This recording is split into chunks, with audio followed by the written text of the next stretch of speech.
ഈശോ മിശിഹായില് ഏറെ സ്നേഹം നിറഞ്ഞവരെ, അസീസിയിലെ വിശുദ്ധ ഫ്രാൻസിസിൻ്റെ ജീവിതത്തിലെ ഒരു സംഭവം ഓർത്തുകൊണ്ട് നമുക്ക് ഈ ആഴ്ചയിലെ വചനവിചിന്തനത്തിലേക്ക് പ്രവേശിക്കാം. ഒരിക്കൽ വിശുദ്ധ ഫ്രാൻസിസ് തൻ്റെ ശിഷ്യനായ ലിയോയുമായി ഒരു യാത്ര പോവുകയായിരുന്നു. കഠിനമായ തണുപ്പുള്ള ഒരു ശീതകാലമായിരുന്നു അത്. യാത്രക്കിടയിൽ ഫ്രാൻസിസ് ലിയോയോട് പറഞ്ഞു, ലിയോ, നമ്മുടെ സന്യാസിമാർ അന്തർക്ക് കാഴ്ച നൽകിയാലും അത്ഭുതങ്ങൾ പ്രവർത്തിച്ചാലും ലോകത്തിലെ സകല ശാസ്ത്രങ്ങളും പ്രവചനങ്ങളും മനസ്സിലാക്കിയാലും അതിലൊന്നുമല്ല യഥാർത്ഥ സന്തോഷമിരിക്കുന്നത്. വഴിനീളെ ഫ്രാൻസിസ് ഇത് ആവർത്തിച്ചു കൊണ്ടിരുന്നു. ഒടുവിൽ കൗതുകമടക്കാനാവാതെ ലിയോ ചോദിച്ചു, പിതാവേ, എങ്കിൽ പറയൂ, എന്താണ് യഥാർത്ഥ സന്തോഷം? അതിന് ഫ്രാൻസിസ് നൽകിയ മറുപടി ഇതായിരുന്നു: നമ്മൾ യാത്ര അവസാനിച്ച് രാത്രി നമ്മുടെ ആശ്രമത്തിന്റെ വാതിലിൽ ചെന്ന് മുട്ടുമ്പോൾ അവിടുത്തെ കാവൽക്കാരൻ നമ്മളെ തിരിച്ചറിയാതെ കള്ളന്മാരാണ് എന്ന് കരുതി വടിയുമെടുത്ത് വന്ന് നമ്മളെ അടിച്ചു പുറത്താക്കിയാൽ ആ തണുപ്പിൽ വേദനയോടെ നിലത്ത് കിടക്കുമ്പോഴും ദൈവത്തെ സ്തുതിക്കുവാനും ആ കാവൽക്കാരനോട് ക്ഷമിക്കുവാനും നമുക്ക് കഴിയുമെങ്കിൽ അതാണ് യഥാർത്ഥ സന്തോഷം. കാരണം സ്വന്തം അകംഭാവത്തെയും ഭയത്തെയും ജയിച്ച് ക്രിസ്തുവിനെ പ്രതി സഹിക്കുവാൻ കഴിയുന്നതാണ് ദൈവത്തിൻ്റെ ഏറ്റവും വലിയ കൃപ. പ്രിയപ്പെട്ടവരെ, വിശുദ്ധ ഫ്രാൻസിസ് തൻ്റെ ശിഷ്യനെ പഠിപ്പിച്ച ഈ വലിയ സത്യം തന്നെയാണ് ഇന്ന് തിരുസഭ നമ്മുടെ വിചിന്തനത്തിനായിട്ട് തന്നിരിക്കുന്ന തിരുവചന ഭാഗങ്ങളും. സ്വന്തം സുരക്ഷിതത്വങ്ങളും ഭയങ്ങളും മാറ്റിവെച്ച് ദൈവത്തിൻ്റെ കരുണയ്ക്കും അവിടുത്തെ പരിപാലനയ്ക്കും പൂർണ്ണമായി കീഴടങ്ങുമ്പോഴാണ് നമ്മൾ യഥാർത്ഥ ക്രിസ്തു ശിഷ്യന്മാരാകുന്നത്. ആദ്യ വായനയിൽ നമ്മൾ മോശയെയും അഹ്റോനെയും കാണുമ്പോൾ അടിമത്തത്തിന്റെ നടുവിൽ കിടക്കുന്ന ഇസ്രയേൽ ജനത്തെ മോചിക്കുവാൻ ദൈവം മോശയെ ശക്തനാക്കുന്നതാണ് നമ്മൾ കേൾക്കുന്നത്. സ്വന്തം കഴിവുകേടുകളെ ഓർത്ത് ഭയപ്പെട്ടിരുന്ന മോശയോട് കർത്താവ് പറയുന്നു, ഇതാ ഞാൻ ഫറവോയ്ക്ക് നിന്നെ ദൈവത്തെ പോലെ ആക്കിയിരിക്കുന്നു. ഫറവോയുടെ ഹൃദയം കഠിനമാക്കുമെന്നും പീഡനങ്ങൾ ഏറുമെന്നും ദൈവം മുൻകൂട്ടി പറയുന്നുണ്ടെങ്കിലും അന്തിമ വിജയം ദൈവത്തിൻ്റെതാണ് എന്ന് അവിടുന്ന് ഉറപ്പ് നൽകുന്നു. സഭാപിതാവായ വിശുദ്ധ അഗസ്റ്റിൻ ഈ ഭാഗത്തെക്കുറിച്ച് പഠിപ്പിക്കുന്നത്, ദൈവം തൻ്റെ ദാസന്മാരുടെ ശത്രുക്കളുടെ ഹൃദയം കഠിനമാക്കുവാൻ അനുവദിക്കുന്നത് അവരെ നശിപ്പിക്കുവാനല്ല, മറിച്ച് തൻ്റെ ജനത്തിലൂടെ തൻ്റെ അത്ഭുതങ്ങളും മഹത്വവും ലോകത്തിന് വെളിപ്പെടുത്താനാണ് എന്നാണ്. ഈ ഒരു അനുഭവം തന്നെയാണ് ജെറമ്യ പ്രവാചകന്റെ ജീവിതത്തിലും നമ്മൾ കാണുന്നത്. ദൈവത്തിന് വേണ്ടി സംസാരിച്ചതിൻ്റെ പേരിൽ സ്വന്തം നാട്ടുകാർ പോലും പ്രവാചകനെ കൊല്ലാൻ ഗൂഢാലോചന നടത്തുകയാണ്. കൊലയ്ക്ക് കൊണ്ടുപോകുന്ന ശാന്തനായ കുഞ്ഞാടിനെ പോലെയായിരുന്നു താൻ എന്ന് പ്രവാചകൻ വേദനയോടെ പറയുമ്പോഴും ഹൃദയവും മനസ്സും പരിശോധിക്കുന്നവനായ കർത്താവിലാണ് അദ്ദേഹം അഭയം കണ്ടെത്തുന്നത്. ലോകത്തിൽ നന്മ ചെയ്യുന്നവരും ദൈവവഴിയിൽ നടക്കുന്നവരും പീഡിപ്പിക്കപ്പെടാമെന്ന വലിയ സത്യം പ്രവാചക ജീവിതം നമ്മെ ഓർമ്മിപ്പിക്കുന്നു. എന്നാൽ ഇങ്ങനെയുള്ള കഷ്ടപ്പാടുകളെയും തകർച്ചകളെയും അപ്പസ്തോലനായ പൗലോസ്ലേഹ നോക്കിക്കാണുന്നത് തികച്ചും വ്യത്യസ്തമായ ഒരു ആത്മീയ ദർശനത്തിലൂടെയാണ്. പരമമായ ശക്തി ദൈവത്തിൻ്റെതാണ് എന്ന് വെളിപ്പെടുത്തുവാൻ ഈ വലിയ ദൈവിക നിധി നമ്മുടെ മൺപാത്രങ്ങളായ ശരീരങ്ങളിലാണ് ദൈവം തന്നിരിക്കുന്നതെന്ന് സ്ലീഹ പറയുന്നു.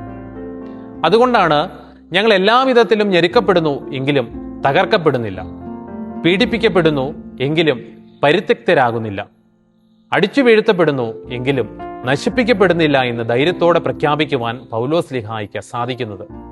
നമ്മുടെ ബാഹ്യ മനുഷ്യൻ ക്ഷയിച്ചാലും ആന്തരിക മനുഷ്യൻ അനുദിനം പുതുക്കപ്പെടുന്നത് അദൃശ്യവും അനശ്വരവുമായ സ്വർഗീയ ലക്ഷ്യങ്ങൾ നമ്മൾ കാണുമ്പോഴാണ്. ഈ ആന്തരിക ശക്തിയും വിവേകവുമാണ് സുവിശേഷത്തിൽ ഈശോ തൻ്റെ ശിഷ്യന്മാരെ ദൗത്യത്തിനായി അയക്കുമ്പോൾ ആവശ്യപ്പെടുന്നത്. ചെന്നായ്ക്കളുടെ ഇടയിലേക്ക് ചെമ്മരിയാടുകളെ എന്ന പോലെ നമ്മെ അയക്കുമ്പോൾ സർപ്പങ്ങളെ പോലെ വിവേകികളും പ്രാവുകളെ പോലെ നിഷ്കളങ്കരുമായിരിക്കുവാൻ ഈശോ ഓർമ്മിപ്പിക്കുന്നു.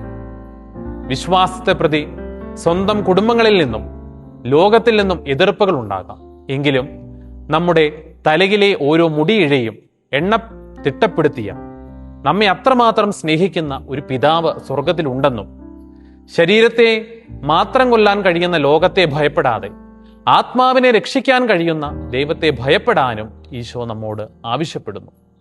ഈ തിരുവചനങ്ങളെല്ലാം വിരൽ ചൂണ്ടുന്നത് സഹനത്തിലൂടെയുള്ള വലിയ വിജയത്തിലേക്കാണ്. സഭയുടെ തുടക്കകാലത്ത് അന്ത്യോക്യായിലെ ബിഷപ്പായിരുന്ന സഭാപിതാവ് വിശുദ്ധ ഇഗ്നേഷ്യസ് റോമിലെ സിംഹങ്ങളുടെ ഗുഹയിലേക്ക് മരണത്തിനായി കൊണ്ടുപോകുമ്പോൾ പറഞ്ഞ വാക്കുകൾ സുവിശേഷത്തിന് നേർക്കാഴ്ചയാണ്. അദ്ദേഹം പറഞ്ഞു, ഞാൻ ക്രിസ്തുവിൻ്റെ ഗോതമ്പ് മണിയാണ്, വന്യമൃഗങ്ങളുടെ പല്ലുകള ഞാൻ പൊടിക്കപ്പെടട്ടെ, അങ്ങനെ ഞാൻ ക്രിസ്തുവിന് നിർമ്മലമായ അപ്പമായി തീരും. ഭയമില്ലാതെ ക്രിസ്തുവിനെ ജനങ്ങളുടെ മുൻപിൽ ഏറ്റുപറയുവാൻ അദ്ദേഹത്തിന് കഴിഞ്ഞത് ദൈവത്തിൻ്റെ ആത്മാവ് ഉള്ളിൽ ഉണ്ടായിരുന്നത് കൊണ്ടാണ്. നമ്മുടെ കാലഘട്ടത്തിനടുത്തുള്ള മറ്റൊരു വലിയ ഉദാഹരണമാണ് വിശുദ്ധ മാക്സിമില്യൻ കോൾബെ. ഹിറ്റ്ലറുടെ കോൺസെൻട്രേഷൻ ക്യാമ്പിലെ ആ ചെന്നായ്ക്കളുടെ ഇടയിൽ മറ്റൊരാൾക്ക് ജീവൻ നൽകുവാൻ വേണ്ടി സ്വയം മരണത്തിന് ഏൽപ്പിച്ചു കൊടുത്ത ശാന്തനായ കുഞ്ഞാടായിരുന്നു അദ്ദേഹം. തൻ്റെ ശരീരം തകർക്കപ്പെട്ടപ്പോഴും അദ്ദേഹത്തിൻ്റെ ആന്തരിക മനുഷ്യൻ ദൈവ തേജസ്സാൽ പ്രകാശിക്കുകയായിരുന്നു. വെറും കൈയോടെ ഇറങ്ങിത്തിരിച്ച സ്ലീഹന്മാരെയും വിശുദ്ധരെയും ലോകം കീഴടക്കുവാൻ പ്രാപ്തരാക്കിയത് ദൈവത്തിലുള്ള അവരുടെ അടിയുറച്ച വിശ്വാസമാണ്. നമ്മളായിരിക്കുന്ന സ്ലീഹാകാലത്തിൻ്റെ ആത്മീയതയും അതുതന്നെയാണ്. ഈ തിരുവചനങ്ങളും വിശുദ്ധരുടെ ജീവിതവും ഇന്ന് നമ്മോട് ചോദിക്കുന്നത് ഒന്ന് മാത്രമാണ്: നിന്റെ ജീവിതത്തിൻ്റെ യഥാർത്ഥ ആശ്രയം ആരാണ്?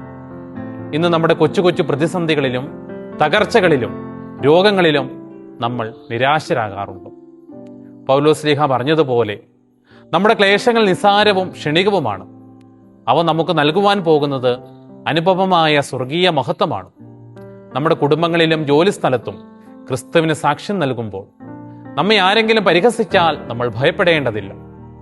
നമ്മുടെ തലയിലെ ഓരോ മുടിയിഴയും എണ്ണിത്തിട്ടപ്പെടുത്തിയ ഒരു പിതാവ് സ്വർഗത്തിലുണ്ട്. അവിടുത്തെ അറിയാതെ നമ്മുടെ ജീവിതത്തിൽ ഒന്നും സംഭവിക്കുകയില്ല. അതുകൊണ്ട് ദിവ്യ ബലിപീഠത്തിൽ നമ്മെ തന്നെ നമുക്ക് സമർപ്പിക്കാം. നമ്മുടെ ബലഹീനതകളാകുന്ന മൺപാത്രങ്ങളിൽ ദൈവകൃപ നിറയ്ക്കണമേ എന്ന് പ്രാർത്ഥിക്കാം. കർത്താവേ, എൻ്റെ താല്പര്യങ്ങളല്ല, അങ്ങയുടെ പദ്ധതി എന്നിൽ നിറവേറട്ടെ. ഒരു നല്ല ക്രിസ്തു ശിഷ്യനായി അങ്ങയുടെ സുവിശേഷത്തിൻ്റെ സാക്ഷിയായി ജീവിക്കുവാൻ എന്നെ അനുഗ്രഹിക്കണമേ എന്ന് നമുക്ക് പ്രാർത്ഥിക്കാം. ലോകത്തിൻ്റെ മുൻപിൽ ഭയമില്ലാതെ ക്രിസ്തുവിനെ ഏറ്റുപറയുന്നവരാകുവാനും അവസാനം വരെ സഹിച്ചു നിന്ന് രക്ഷ പ്രാപിക്കുവാനും നമുക്ക് സാധിക്കണം. പരിശുദ്ധാത്മാവിനെ സ്വീകരിച്ച സ്ലീഹന്മാര് ലോകത്തിന്റെ വിവിധ സ്ഥലങ്ങളിൽ പോയിട്ട് സുവിശേഷം പ്രഘോഷിച്ച സഭയെ പടുത്തുയർത്തിയതിൻ്റെ ആത്മീയത ധ്യാനിക്കുന്ന സ്ലീഹാകാലത്തിൽ നാം ജീവിതത്തിൽ പകർത്തേണ്ട ആത്മീയത അതാണ്. ദൈവം നമ്മളെല്ലാം സമൃദ്ധമായി അനുഗ്രഹിക്കട്ടെ.